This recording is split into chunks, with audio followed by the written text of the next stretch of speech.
আসসালামু আলাইকুম। সবাই কেমন আছেন? আশা করি সবাই অনেক ভালো আছেন। তো দেখেন, এদেরকে নিয়ে সারাদিন এরকম দুষ্টামি করতে করতেই আমার সময় কেটে যায়। তো এরা দোকানে যাবে, এজন্য দেখেন আমি দাঁড়াই আছি দোকানে যাবার, তারা এখানে বসে গাছের সাথে কি দুষ্টুমিটা করতে আছে। তো এরা সারাদিন এরকমভাবেই দুষ্টুমি করতে থাকে।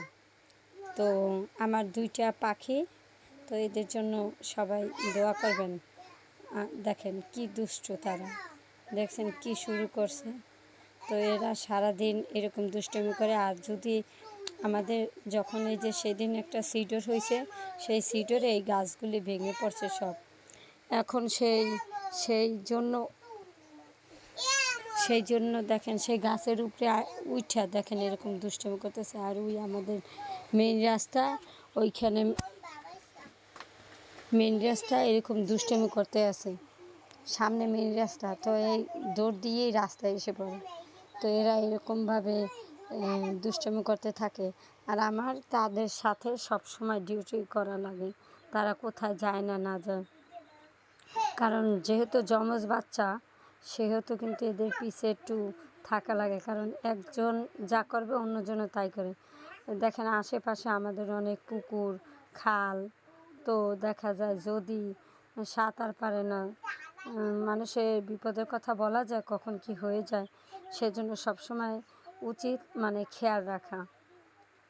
তাই সবসময় আমার সব একদিকে আর আমার বাচ্চা একদিকে। আমি সংসার সামলানোর পরেও দেখেন এদের আল্লাহর রহমতে আপনাদের দোয়া ও ভালোবাসা এত বড় বানাইছি একাই। তো যমজ বাচ্চা পালা কিন্তু খুব কষ্ট। তো এদের জন্য সবাই দোয়া করবেন। এই যে মোটা মোটা গাছগুলি দেখতেছেন, এগুলি সবই সিডরে ভেঙে পড়ছে।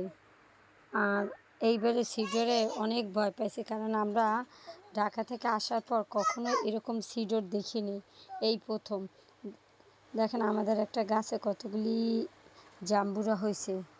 আর আমাদের এই গাছের জাম্বুরা কিন্তু অনেক মিষ্টি। আর এদেরকে বলতেছি যে আসো আসো আসো, দেখছেন এরা আসেই না, যা এদের দুষ্টুমি এরা করতেই আছে। তো আমার কাছে আমি চলে যাইতেছি, এখন আসবি। তো ওই দেখেন আমাদের ঘর সামনে, আমাদের অত বিল্ডিং না, আমাদের টিনের ঘর। তো ভবিষ্যতে দেখি এই সামনে রাস্তার পাশেই তোলার ইচ্ছা আছে। তো একটা ঘর তুললেই তো বলা এতটা সম্ভব না, কারণ একটা ঘর তুলতে গেলে অনেক টাকা লাগে। এই দেখেন আমাদের এই গাছটায় নতুন ফলছে, কিন্তু গত বছর প্রথম ফলছে। কিন্তু এই গাছটা জাম্বুরা অনেক মিষ্টি এবং সেই স্বাদ লাগে। এটা জাম্বুরা সেই স্বাদ।